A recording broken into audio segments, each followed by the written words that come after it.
Ganilu. Because I can walk over that. Where can it is?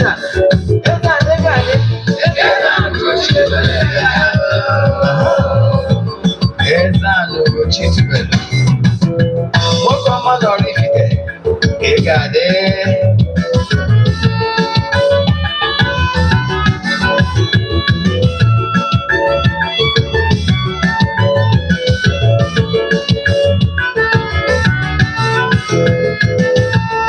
Ọdịnala bụ eziokwu. Ọdịnala bụ ụzọ ndụ. Ịma na o nwere olu na-eti mkpu na-asị ụmụ Igbo chegharịa, ụmụ Igbo chigharịa. Kwa mbọsị ọ na-eti ụtụtụ na abalị ọ nọ na nkụzi. Ezeana Ugochi Tubelu, onye ọma na Oraifite, onye mgbasa ozi ọma ọdịnala gaba n'ihu. Ezeana Ugochi Tubelu, onye mmanya ji eme ọnụ ọdịnala bụ ụzọ ndụ gaba n'ihu.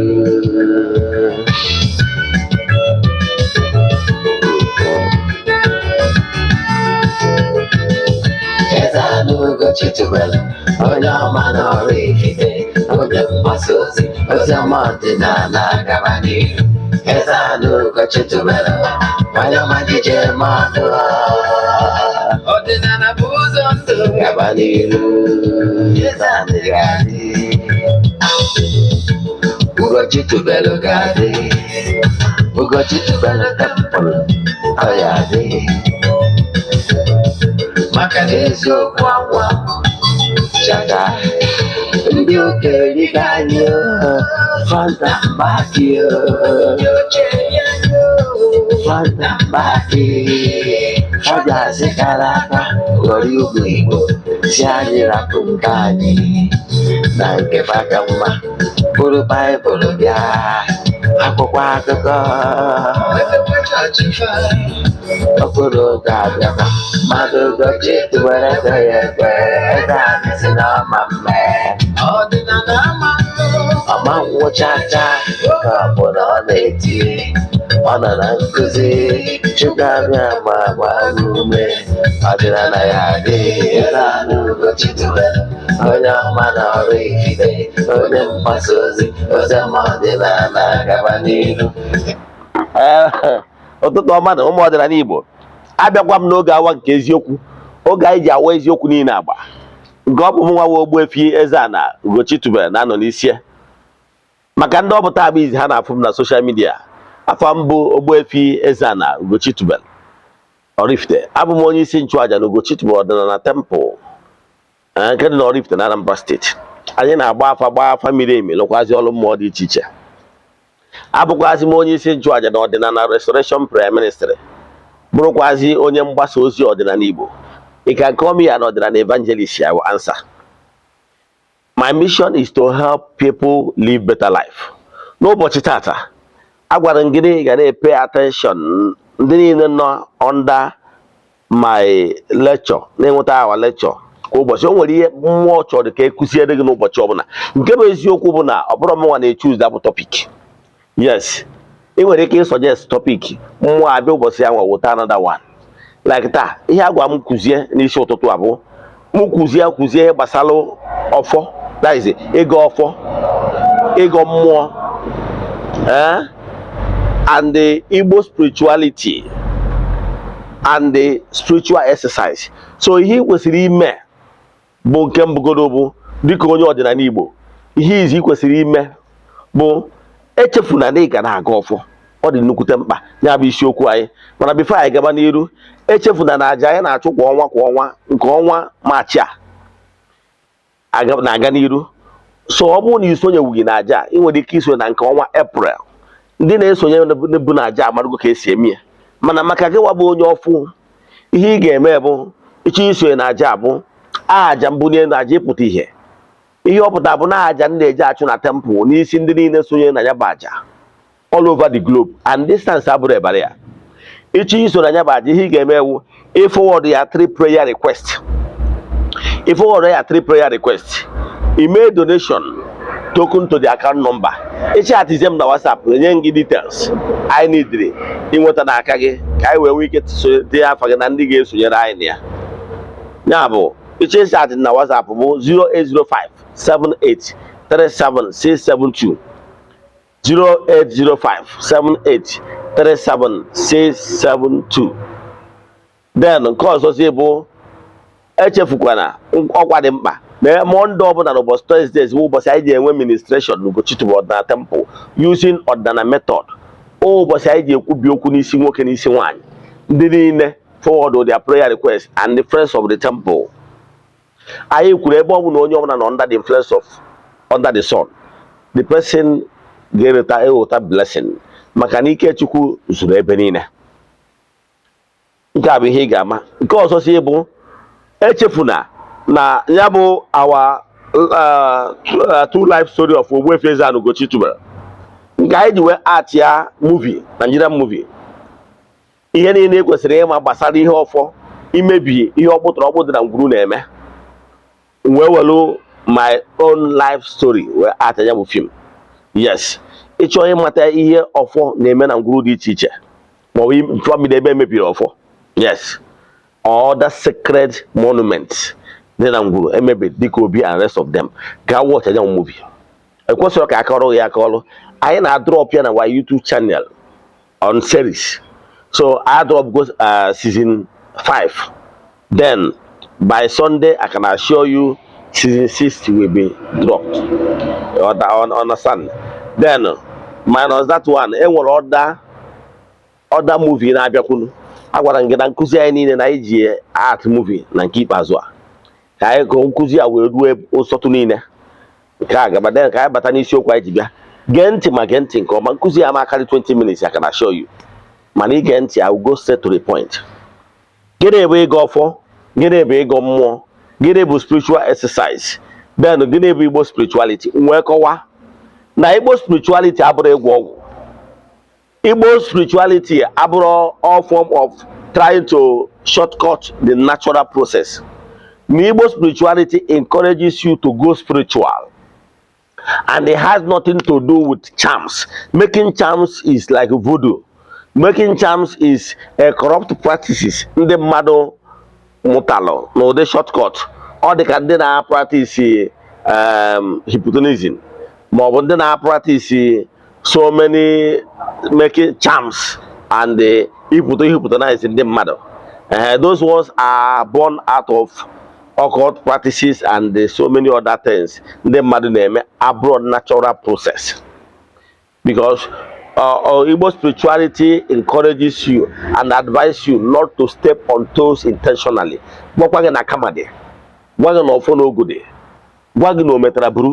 So you don't need, because of your selfish interest, to step on toes. So Igbo spirituality encourages uprightness.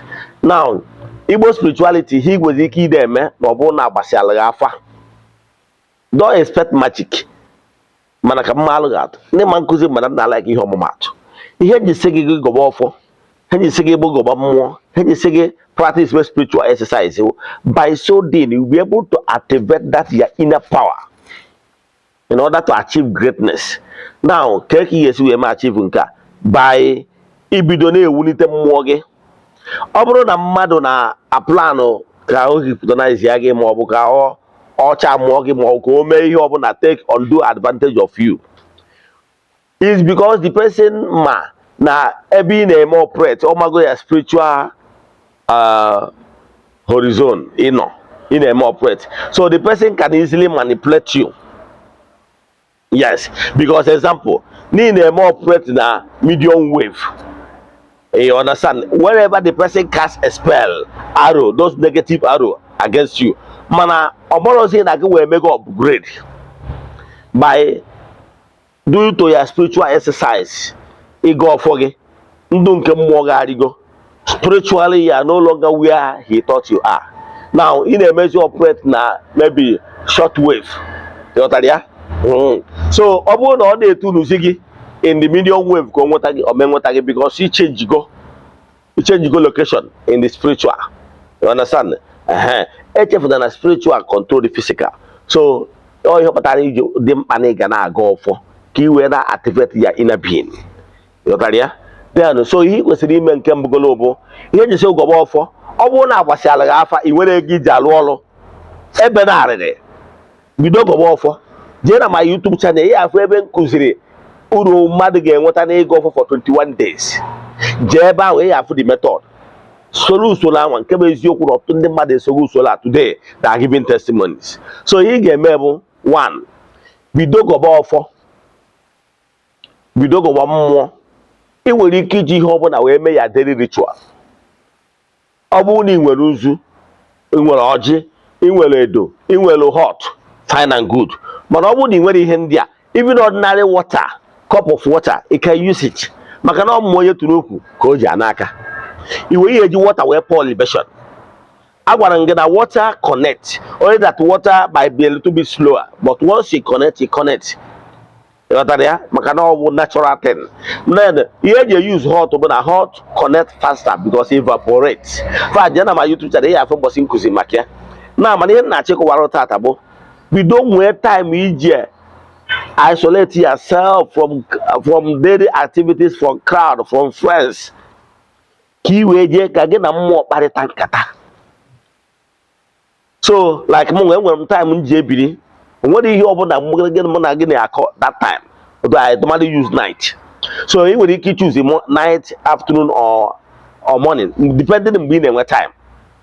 Yes, personally, I prefer using 3 a.m. Yes, man, you can choose any time. I will not advise you to choose 3 a.m. To go back to sleep, a very difficult task. So you can choose any time of your choice. You can choose 5, you can choose. Yes, although what something very unique, Basal 3. It could be 3 a.m. or 3 p.m. Yes, and those can normally call their 3 p.m. hour of mercy. But naturally, every time Ogamara. Oh, Yamatanaga, na liver of beside that. No go and Jabaton 1 million. Only is able to buy a million what a healing. You know that story in the Bible. Yes, and what a time of healing. Ogan Dangelun Kujagari name, Mamma. Jena my YouTube channel, can watch in detail. Man, anyway, Tatabo. Where time is Jagoff, it could be 5, 10, 15, 20 minutes. Echefukwana na mmụọ bụ na ịgọchara ọfọ ebe esi chi m ekene m gị ezumezu mmụọ niile mụ na ha so ekene m ụnụ ịtụcha afa tụọ chi gị afa mechi ihe niile ahụ ma chi gị ma ihe niile imechi ihe niile ahụ. Echefukwana mgbe ị yọchara ha ihe ị chọrọ kwubie okwu imesi ihe ị ga-eji mechi ewu kere ihe ụnụ chọrọ ka m mee. Very important. Stop ịgwacha chi gị na ezumezu ihe ị chọrọ you walk away. No, it's wrong. Ọ bụrụ na ijekwuru ya fada gwacha ya fada ihe ị nidiri ọkwa ị na-enwe ndidi ka ya fada ka ịnụ response ya ọkwa eziokwu. Yes, so mgbe ọ bụla ije tụchaa ezumezu gị afa n'oge the quiet time imechaa ya jụọ akịrị ihe ị chọrọ ka mee. Pause for a while. How long it will last depends on ihe mmụọ decided. O nwere ndị na-abụ mgbe ụfọdụ enwere ike anyị pọsụọ mgbe anwa o nwere ike ule buru gị ọ bụrụ mgbe aka ha ga-eji wee lọ nlọ. O nwere ndị bụ ndị ọka nlọ ọ bụrụ mgbe aka ha ga-eji wee lọ nlọ. Nwee ndị bụ ndị otu anyị nwere ike ịnọ mgbe nwere ike ịba trance. O nwere ike within few minutes egosighị ihe in pictures. Then ọgwa ndị otu anyị nwere ike ịbụ na ị na-enwe intuition, ị na-enwe message, ị na-anụ voice. Then ị nwere ike ịnọrọ mgbe anwa voice ahụ ada gị n'obi sị gị ihe ị na-achọkwanụ ka ime etu a ka ime etu a. Why can't you do it this way? I can tell you whatever I'm doing in Ugochi na temple inspiration na-enweta during time quiet time. Even lectures na-enye enwere m ike bụrụ one thing n'obi mpụta anụ ụbọchị anyị nye m another topic gwa m ihe m ma akụzi. Ịghọtara ya? Yes, ndị ma nkụzi mana adị m eji handout. Yes, ngwa nwa agwa m sị m nọ ihe dịta ka m na-akụziri ụbọchị a period. Then ihe mma bụ ọrụ oge anwa etinye m onwe m before camera. Then the whole inspiration will be coming. Now, mana other activities in the temple wo inspiration enyere m enye nwa m si etu ame si etu ame. So gị nwa na onwe gị ịbụ onye ọrụ aka, ịbụ onye a creative person, ịbụ onye business person. Nwee time oge gị na mmụọ ji akpa nkata oge a ka ị ga-enweta inspiration. Ịghọtara ya? After ma ọ na-elughị ọrụ mmụọ niile dị n'ụzọ gị. Ihe ọrụ mmụọ does, ọrụ mmụọ abụrụ ya na-eweta ego. Ihe ọrụ mmụọ does bụ build personal relation, ime ka gị na ya spiritual forces dị n'udo. Then gị na spiritual forces ya dị n'udo ị kwesịrị ka ị utilize ya that familiarity closeness gị na ha build by during the time of your quiet time.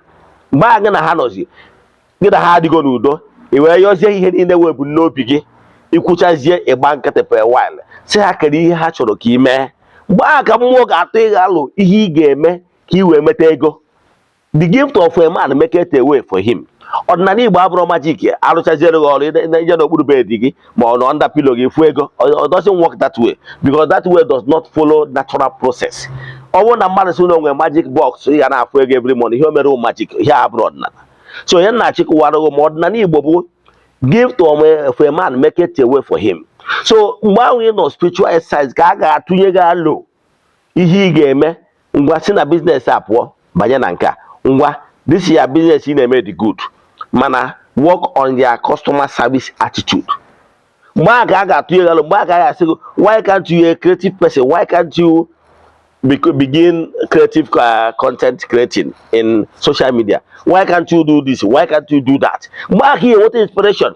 Ndị ọcha niile ị na-afụ ndị ghọtara how things work na-eme inspiration asị na onye abụ creating nke a no creating nke a. All inspiration o nwere. Mgbe niile nwere ike ịda asị na ha bịa na baa bịa bukọrọ our deities and everything, they will keep it in a museum or n'ebe ọwụna bụ ha debere ya. N'ebe a ha ji ebe ahụ they meditate. During your meditation, the importance of meditation bụ na during that your meditation, mmụọ ahụ ịkpọkuru ma ọ bụ deity ahụ ikwu n'ihu ya ga-enye gị inspiration. All inspiration ahụ o nyere gị ka ị ga-atọ ọnụzi into money making. Monetize that inspiration ahụ ị nwetara. All inspiration ahụ ga-agwa gị ngwa gị mee kwọnụ nke a, ngwa gị mee kwọnụ nke a.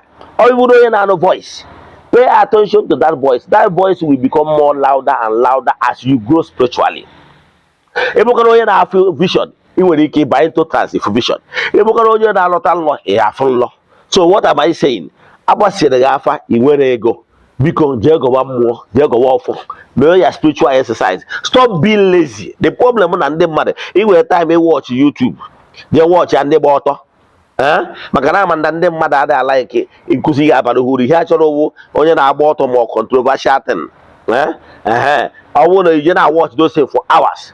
Mana iwepụtazi 5, 10, 15, 20 minutes for your spiritual upliftment and meditation, imemie. So bido taa kpọọ ihe ife. Spiritual control the physical. Ọ bụrụ na imewe etu a, activate your inner being. Nke mbụ na ọ ga-eme gị ma nọzi ebe ndị mmadụ chọrọ ka ị nọrọ. Ịdịga above. Mgbe a ka ị enwe ike communicate with the spiritual forces so gịnị.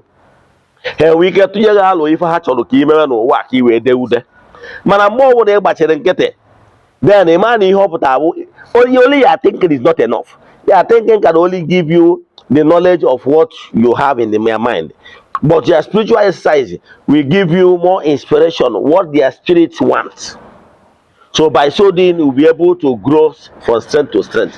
All one now, don't fold hand in ego di ego, money ego your spiritualist ego. Your spiritualists have a bego nke. Man, for your own end, you get time for reflection, meditation. It will help you because it takes two to tango. That we kwesịrị ime. Ịgbazi na nkịtị ka na-achịkọwala ọnụ ọdịnala Igbo. Ya ka wepụta my time ka bịakọwala gị ihe niile ị kwesịrị ịma gbasara ọdịnala Igbo ka ị wee nwee ike ka ị ghara ịda ya n'aka onye ịgụra na mpesi ihe erughị ụzọ na-erunye gị n'ụzọ ọjọọ iche na onye abụ ọdịnala. Ọdịnala Igbo involve you being spiritually awakened. Before mechie, echefuo na Jizọs ndị ụka ọbịa ị na-agụ akwụkwọ ihe anọkọta sị na Jizọs wezugara onwe ya n'etiti ndị mmadụ, isolated himself to ebe ọ ga-anọ wee kpee ekpere wee mee meditation. Ịrụtara ebe ahụ ha si na Peter, James and John, ọ kpọrọ ha wee gbago n'elu ugwu wee nwee ihe na-akpọ transfiguration. Ọkwa ị nụrụ ịnọkwa etu a wezugo onwe gị ya nwee time ịghọtara ya of your choice. Ka m kwụsị ebe a. Inwe ajụjụ na nkụzi a, send alụ message na my WhatsApp. Ma ọ bụ na ịchọ ka agbalị gị afa miri emi, send alụ message na my WhatsApp 08057837672. I repeat 08057837672. Ihe ị ga-emere onye fụrụ n'anya bụ na-echa vidiyo a tụsara ya ndị niile fụrụ n'anya ka ha soro nụrụ for the horse's mouth. Ya gazie n'ọfọ. Daalụnụ. Ka Chukwu okike nke pụrụ ime ihe na-egozie nwoke gbagozie nwaanyị. Ise.